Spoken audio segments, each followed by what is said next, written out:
We'll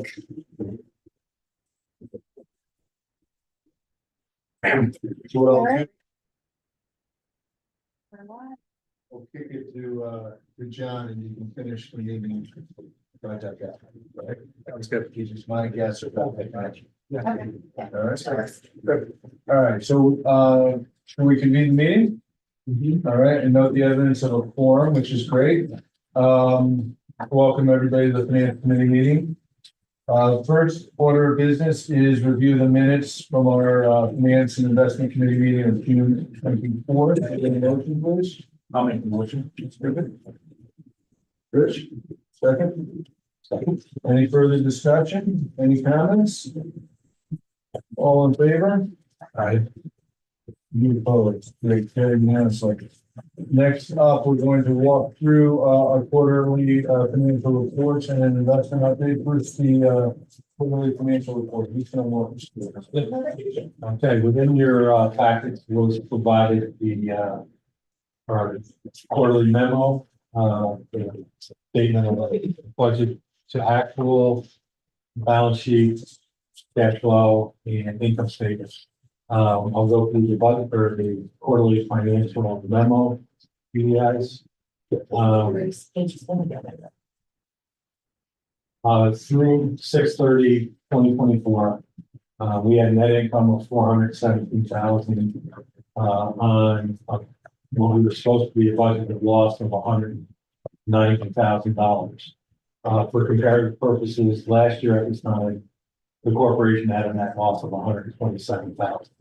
The highlights for operating revenue is just over $1 million, which is basically $300,000 above budget. Our general economic support income is $266,000, which is $76,000 above budget, and that's due to a timing difference on where we budgeted the College of Pharmacy redevelopment support in Park South versus when we received it. Our rental real estate income is $183,000, which is $143,000 above budget, which is primarily due to the sale of the Palace property in March. Our professional services income is $350,000, which is about $35,000 above budget. That's due to primarily the ARPA administrative fee for the big grant and revenue that we're earning now on the Montgomery Street parking lot. And now that the hotel and common roofs are open and full, that parking lot is being used a lot more.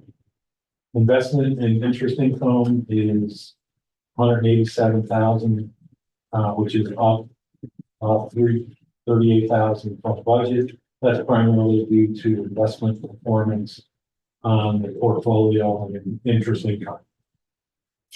Our project and program revenue is $267,000, which is revenue from grant for the Amplify Albany facade, big grant program, and Liberty Park, as well as Liberty Park operational income, which includes the rental and parking income for the last 10 years.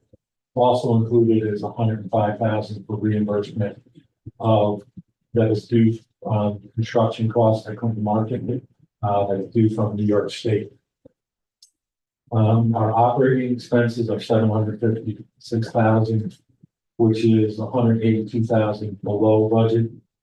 Salaries and fringe is where we're really saving. We're about $250,000 below budget. That's attributed to having lower staffing for Q1 and Q2 versus what we budgeted. And many of our new hires are not enrolling in the corporate health insurance program, so that is saving us on the contribution there. Professional fees is above budget. Main reason is increase in legal and accounting fees. Our project and program expenses are $136,000, which basically is just the offset of the grant revenue that we have for the cross project and program income. At June 30th, compared to March 31st, our unrestricted cash has decreased by about 125,000. Our investments have increased by 62,000. Our restricted cash is roughly about the same as it was at March. Our receivables are about 153,000. Significant portion of that is 105,000 due from New York State for the recent submittal for Clinton market reimbursements, and 24,000 from the city of Albany for ARPA. Our cash and equivalents increased by 262,000 to 5.1 million. And right now, our unrestricted cash as of today is just over $1 million. Our investment as of the end of July were 6.6 million, and our restricted cash today is just over $4 million.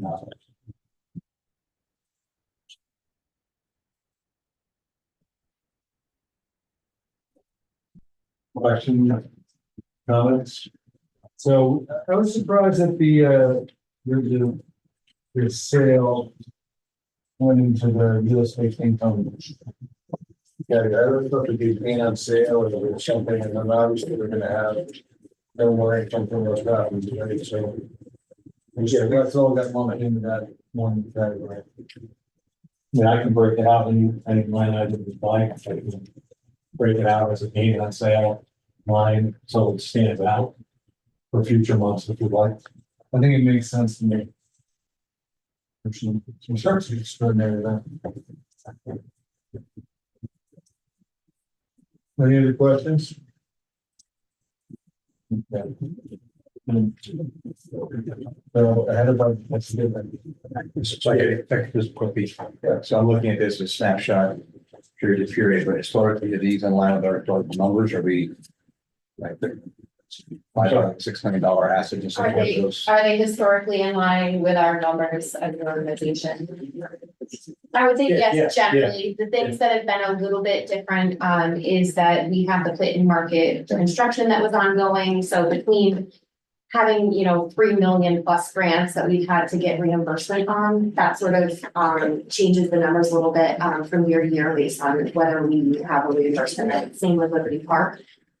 We ended the last year with Liberty Park with having about $500,000 of unreimbursed expenses there that we had previously submitted, and we've gotten that reimbursement. And then we've also gotten most of our reimbursements back from the state Department of State on the market at this point. So We do any year comparison, it helps what projects in the pipeline you need to get that'll fluctuate a lot to cash, right? So. Yeah, but I think I'm looking at, Judge, I think a couple things going on. I think you've got the balance sheet transitioning a little bit as we ramp up in Liberty Park. So there was been a couple years where we're accumulating cash, and now we're deploying that cash and putting on collected in Liberty Park. So that's the little transitional, and I think you're seeing that here. And then from the project and program grants, a lot of that's timing, because a lot of it is dollar for dollar. We'll require a grant to be on the side of the and we'll put a grant out for this equivalent amount for side. So Yeah, so it's a lot of that is a wash. But the bigger issue I think that we have to really watch closely, I think, is understanding the maintenance of these two very large assets and how they impact us on a financial basis going forward, and making sure we have a projection that makes sense, which is challenging with the litigation and other issues. Any other anything you want to highlight? No, like Ashton said, we did just in July, we did draw down. We did submit to ESD 550,000, and we took that out of escrow in July. So we'll see that next month. Okay, good. I mean, we're corresponding to see the reduction in the restricted cash, but we'll see the revenue. Yeah, and then, so one other, expenditure, building management related that, you may see coming to in the future. This room, you don't notice it so much, but if you go in other areas of the building, you may notice it. Our HVAC system, is having some challenges, to say it nicely. And so we've had a number of, firms come in, or connected with, not all of them, had an interest in this particular building. So we're trying to triangulate on what that will cost at this point. I think we only have one actual entity that has entertained a number, and it's a rather sizable one that I would not say until we're done with procurement. But as I recall, I don't know if it's changed, that when they renovated this building, we were however many residential units, they had individual heat pumps or something like that for each one. Is that still a system? Yes, it is all still on individual systems. It's actually still all metered separately through National Grid. We have, in past have chosen to keep it that way. I think depending on, sort of the programming of the building, like with having the bid downstairs, it's nice to be able to have them separately metered and be able to build them. So depending on taking on tenants, or if we were to relocate at some point and lease this property or whatever, it's nice to sort of have that the same. However, I think that does complicate, the work to be had and what they're looking at on a pretty old structure. So I feel like they only had one bidder who proposed 95. So far. Like because the lack is still gonna be the bid against or. I think, yeah, I mean, complicated nature of it, and I think workload for them currently, and I think, you know. Yeah. Built people, the system, yeah, I mean, So you're looking for a repair or a replacement? the one firm I think would only entertain a replacement. So I think we wanted to see if a repair was feasible, and, you know, we're trying to see if that's still an option. They were saying that so it's each individual unit, it's on so like. I'm trying to think when this building was renovated. Oh, wait, so we don't, Oh, wait. it's not better. That Some of was, those have to be older than that. no. When it was renovated, the residential units, all of that. That actually late 80s, I would think, but Yeah. ITC money, right? I remember some story that some guy had a kid going to union and thought it was a great idea and I thought it was really Yeah, it's a mess up there. All right. So when we have a number, it will, more than likely have to come to the, committee and to the board based on what that is and sort of choose, the direction. It seems to be mainly AC at this point, but we haven't, you know, tested heat over the winter, per se, so. Yeah. And the heat has had its challenges at times before too. It's a pretty temperamental system, so. Updates forthcoming. And then so moving along, I think in the interest of the other investment. You know, if I can abstain, I can move this week, so it's just need to let it go. So, yeah, so we got the investment report. Yes, within your packet is the memo regarding the investment. And happy to report that you are in compliance with all aspects of the policy. It's right there. You know, the percentages set out by the policy. And you'll see in your packet, you do have, the quarterly market letter from Great Point as you also have, so starting on page 11, another page on the bottom, and as well as quarterly statements on the reserve portfolio and the liquidity portfolio. Some things that Great Point's letter notes, that Q2 2024 capped the fourth year of an economic expansion that started in April 2020 from a sharp rebound from the pandemic recession at a high level. This expansion has been stronger than many expected. in the wake of the Federal Reserve's inflation fighting campaign, characterized by a resilient job market and robust consumer spending, helped by real wage and wealth gains. Overheating fears have abated. However, inflation pressures remain at the forefront. It remains Great Point's expectation that inflation will continue to improve towards the Fed's long-term targets, though not necessarily on a straight line. And something else that they mentioned in their letter was that broad fixed income markets were essentially flat in Q2, with the 10-year Treasury yield up slightly. Equities were mixed, with a large cap S&P 500 up 4.3%, while small cap and non-US equities declined.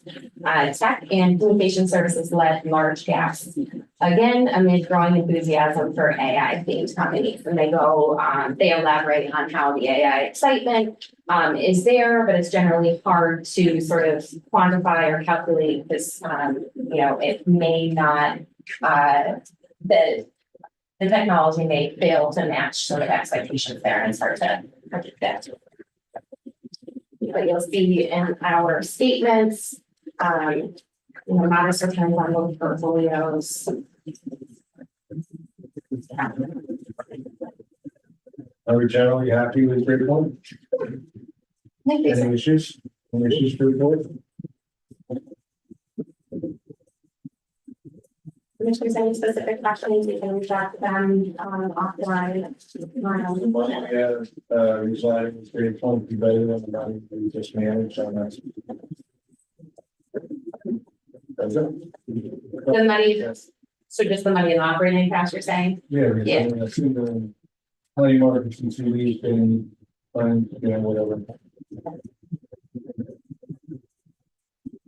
Any questions about Great Point? No. Thank you. All right, next up, we're going to talk about Cumberland Lodge with the change of floods. Yes, and I think in the interest of consolidating maybe executive session or needs for one, we might jump up the market ahead of the downtown business and discussion. Okay, sure. Just to say, in market, obviously able to speak at the grand opening. We had the ribbon cutting and grand opening. There's a nice study there too. And we had that on August 1st. We had a successful event with Ruby Moo, and ice cream and 9 non-alcoholic ciders and mocktails, all with our gallery provided art. As far as sort of more financial related updates, we are working through a request for proposals for the market operator that we talked about with the board previously. It has grown into a partnership with the city of Albany for the Skyway and for Quackenbush Square. And so tapping into the parking authorities space that they utilize for the Summer Arts Fest and some of the other twilight markets and things in Quackenbush Square. So the way that RFP would work is we are drafting the RFP. They have consulted on sort of the content and the narrative of it. And we would solicit for the requests and review the proposals. There would be a committee of a combination of the partners in terms of reviewing that in-house, and then that would come to the Alliance Albany. So the Skyway, Quackenbush Square, what this program is Quackenbush Square? Mainly so far, like the Twilight market that has like a nighttime market with different types of unique vendors there, and then they do the Summer Arts Festival. So they, I think, tend to go in the parking lot and the surrounding area behind like Common Roots and near Montgomery Street lot. That would include potentially like the Quackenbush Square pedestrian walkway that comes from Broadway back past those several visitor center, the Irish American Heritage Museum, and back into those halls. So the goal there is to try to have the most bang for an operator's buck and have them have as many venues as possible to be able to have vendors, have people be able to pay to license the spaces and pop up on them and whatever. It gives us more real estate to be able to have them to play with. And then also in tandem allows those spaces to be activated on a more regular basis. We found that, the departments, us, we can only do so much in terms of like events activation. It would be great to come with a separate dedicated institution. Skyway, back in the city government. Skyway is owned technically by DOT still, but managed and operated by the city of Albany. And then Clackamas Square is a combination of city property and state property managed by the parking authority, I believe, back there. So some parking still involved in the state, Yes, and it doesn't include James Lane. no, not yet, and hopefully it's grown quite a bit. That's driver stuff. Yeah. Okay. All right, so when do we think this all happens? We are gearing up, provided we get all of our approvals, are gearing up to release that this week. With turnaround times, we'll have to refine those right before release, but the goal would be to shoot for the October board meeting and get selection. In the interim, our website is live. Events and vendors can come to us directly with inquiries on licensing of the space at Clinton Market. So it's not like a wait and see type of thing. We're doing it directly in the interim. We actually had Albany Running Exchange host a Trails and Ales, the start of their Trails and Ales run, and we finished their converts to the sampling. So it is slowly, getting activated. We're working towards it. Cassie's getting inquiries on the daily and more than on the daily from folks that want to use the space.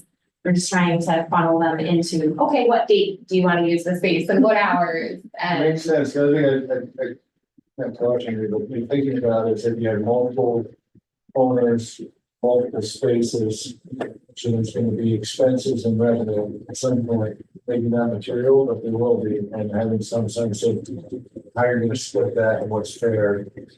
And different organizations have different dollars in, and there's different viability to different sites. And I don't have a good answer, but having to figure it out ahead of time as opposed to after the fact.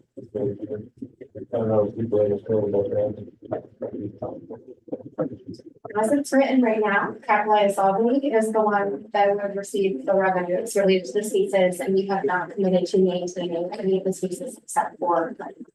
Let's So just be thinking about that, so it makes sense. I mean, Unless so any our initiative that created the Skyway, our initiative that created and then all the things that we think, but it'd be nice to have some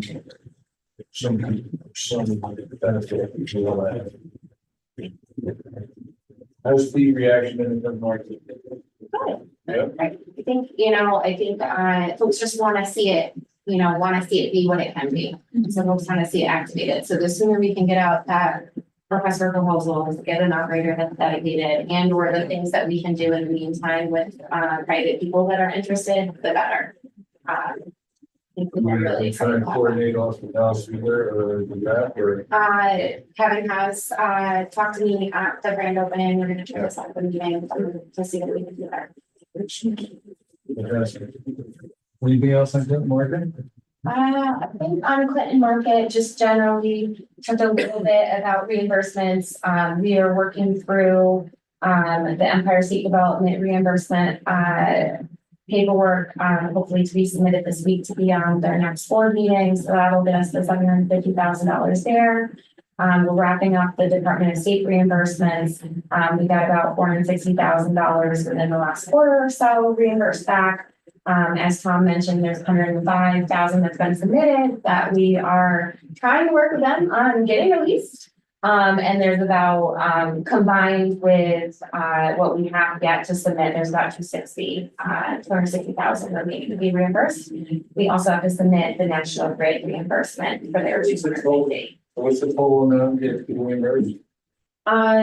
For all grant sources, probably about $1.5 million. Yeah, is that showing up on our balance sheet somewhere? The only one that's showing up is the 105, because we have like build, we can't build, I think, from my understanding, we can't build till it's all complete for ESD and National Grid. So those claims haven't gone out the So door. the expenses that have gone through, right? They've reflected in our, We've got one more, I think, claim to, or one more, bill to go out that we have to pay. Correct. That we just talked about today. But other than that, yes, Other than Yes, that, looking for the. Reimbursement. yeah. So, maybe I'll say that, so. It's an expense. Are you keeping a full accounting of this on a project basis? Absolutely. That would be helpful to see that. It was committed. I must. no, just big picture. I think if we see, kind of what the project costs were, what the sources were, absolutely, kind of what the timing is and what the projection of that kind of development cash flow looks like, and then now that we're in service, so we can start to think about what that, looks like too from project operating expense.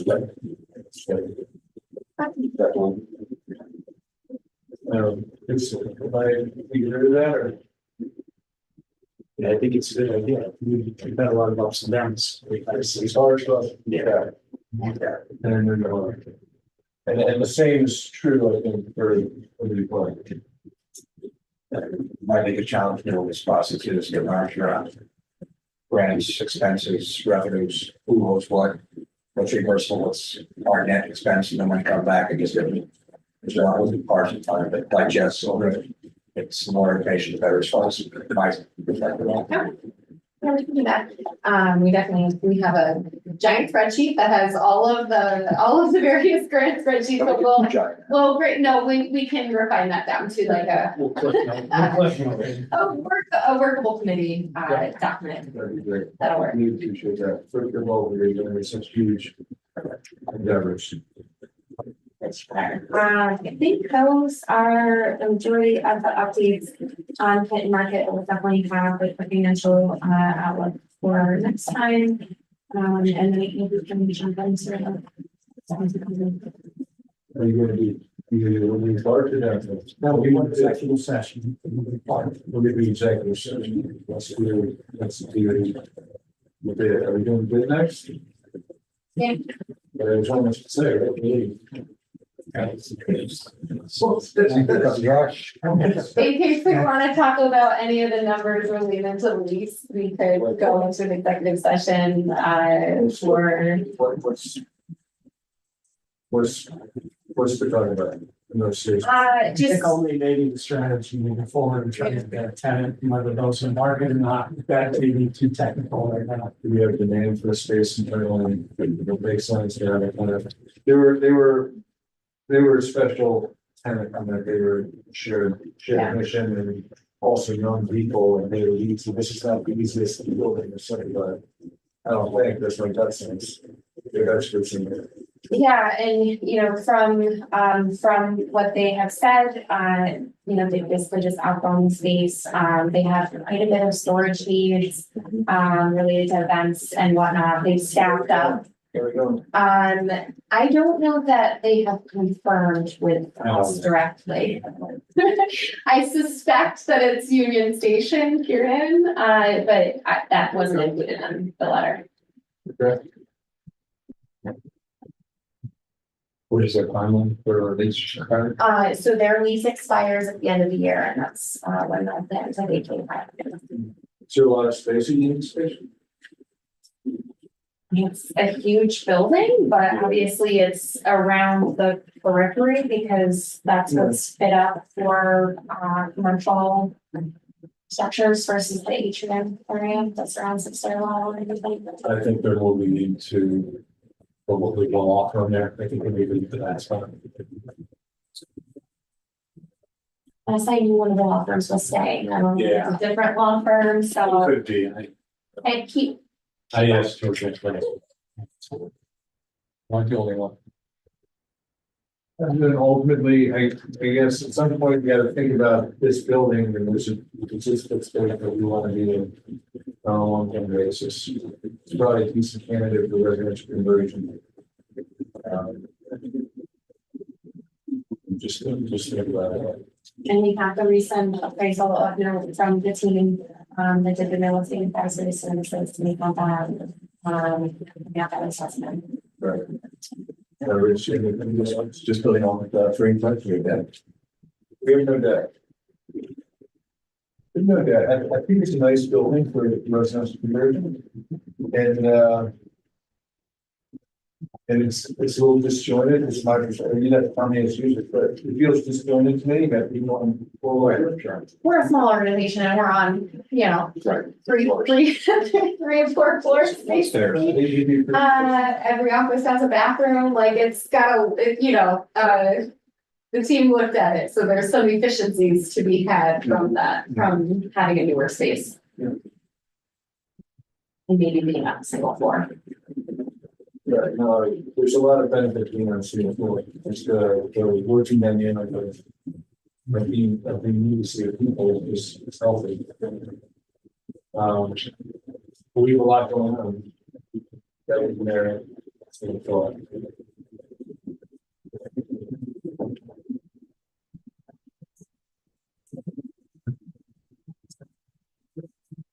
Right. We're gonna entertain a motion to enter executive session for discuss litigation. Discuss litigation. All right, we have motion to. I make the motion.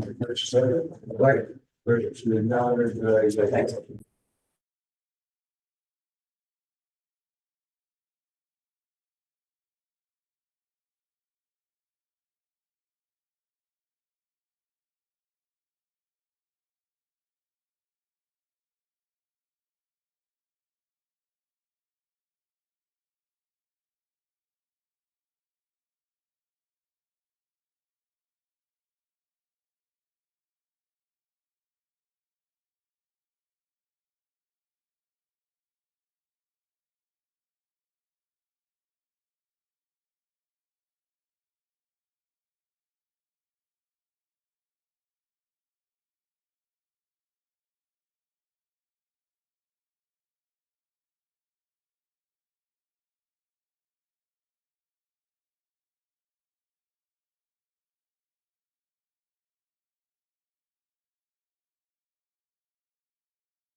There's no actions. No actions, we discussed That were litigation Yes. and, great. So we're out of executive session. Is, any more matters for the committee's consideration? No, any,